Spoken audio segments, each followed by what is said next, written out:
Sikhism to me is very dear to my heart as well because Sri Gurudev Nanak Deva is also one of the guides of the Sahaj Marg system of Raj Yoga.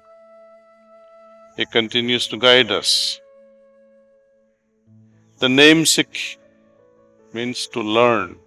Kuch sikho, learn. Learn from whatever source, all the good things that you can learn. In that sense, every moment, every object, every process can teach us a new way of life. Every moment.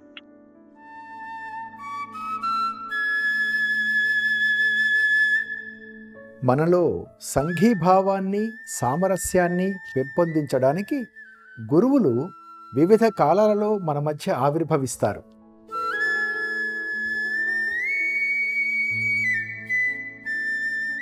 మనలో కరుణని వ్యాప్తి చేయడానికి, మానవాళి ఎదుర్కొంటున్న ధనిక, పేద, బ్రాహ్మణ, దళిత తారతమ్యాలను నిర్మూలించడానికి భగవాన్ బుద్ధుడు అవతరించారు.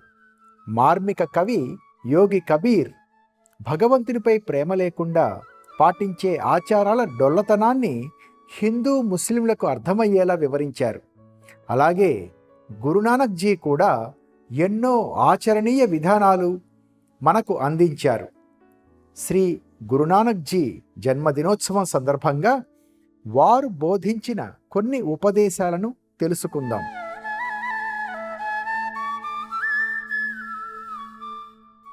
విశ్వమానవ సౌభ్రాతృత్వమే అత్యున్నత యోగం అంటారు గురునానక్ జీ. అన్ని మతాలను ఆయన బోధనలలో ఒకటిగానే భావించేవారు.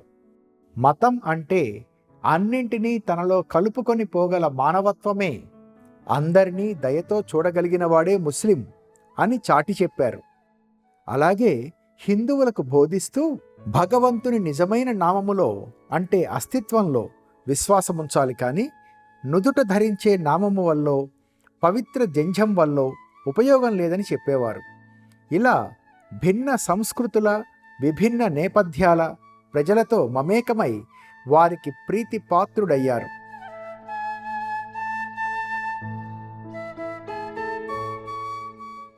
స్త్రీలను తక్కువగా పరిగణించే ఆ రోజులలో ఆయన ఆడవారికి ఇవ్వవలసిన మర్యాద గురించి ప్రస్తావించారు. స్త్రీ నుంచే పురుషుడు జన్మిస్తాడు, స్త్రీనే వివాహమాడతాడు, అలాగే ఆమె ద్వారానే సంతానాన్ని పొందుతాడు, ఆమె అతని సహచరి, ఆమె ద్వారానే భావితరాలు వస్తాయి అనేవారు. స్త్రీ హక్కులు, సమానత్వంకు సంబంధించి ఆయన ఎంతో కృషి చేశారు. 15వ శతాబ్దంలో ఇదంతా మనం ఊహించలేని విషయం.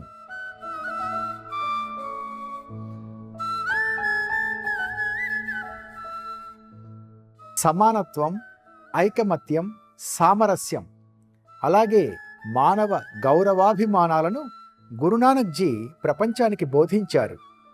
ఈ భావాలే మనలోని ప్రేమపూర్వక సంబంధాలు తగ్గిన ప్రస్తుత సమయంలో ఎంతో అవసరం.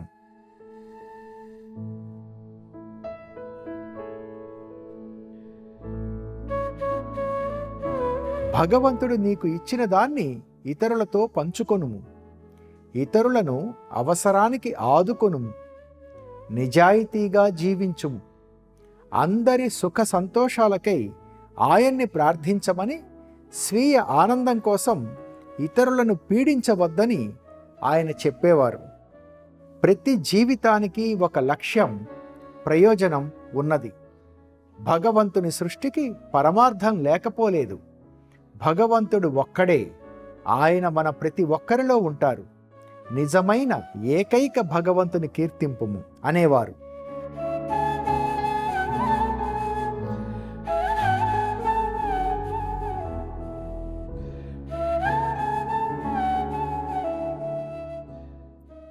మన మనసుని గెలవడం ద్వారా ప్రపంచాన్ని జయించవచ్చు. మనసుపై పట్టు సాధించడం ద్వారా చెడు ప్రవృత్తుల నుండి, అలవాట్ల నుండి బయటపడవచ్చు. అన్ని ప్రాణులలో ఉన్న చైతన్యం ఒక్కటే. సర్వ ప్రాణులలో భగవంతుని దర్శించగలిగేవారు అహం గురించి మాట్లాడరు. భగవంతుని దివ్యజ్యోతి అందరిలో సమానంగా ప్రకాశిస్తుంది. అహంభావం, గర్వం లాంటి లక్షణాలను పోగొట్టుకోవడం ద్వారా అందరిలో ఈ దివ్య జ్యోతిని దర్శించవచ్చు అని గురునానక్ జీ బోధించేవారు.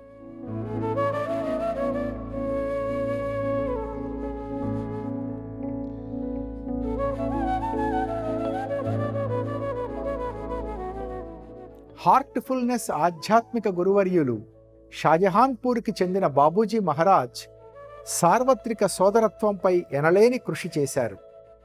ఆయన ఏమంటారంటే, ఈ సృష్టికి మూలం ఐకమత్యమే. మనమంతా ఐక్యంగా ఉన్నప్పుడు ఏకత్వం, భిన్నత్వం అన్న ప్రశ్న ఏముంది? భౌతిక జీవితంలో విజయాలపై ఉన్న మక్కువ నాగరిక ప్రపంచాన్ని దూకుడుగా ముందుకు నడిపిస్తోంది. శాస్త్ర, సాంకేతిక, సమాచార, వైద్య రంగాలలో ఎంతో ముందంజ వేసినా శాంతి, ప్రేమ, దయ పెంపొందించుకోవడంలో మాత్రం మనం తీవ్రంగా వెనకబడిపోతున్నాం. మనమంతా కలిసి ప్రేమ నిండిన హృదయాలతో ధ్యానం చేయడం ద్వారా శాంతి, ఐక్యత సాధించడం వీలవుతుంది. గురునానక్ జీ జన్మదినోత్సవం సందర్భంగా మానవాళి అంతా ఒక్కటేననే ఐక్యతను అనుభూతి చెందుదాం. విశ్వ మానవ సౌభ్రాతృత్వానికి మనవంతు కృషి చేద్దాం.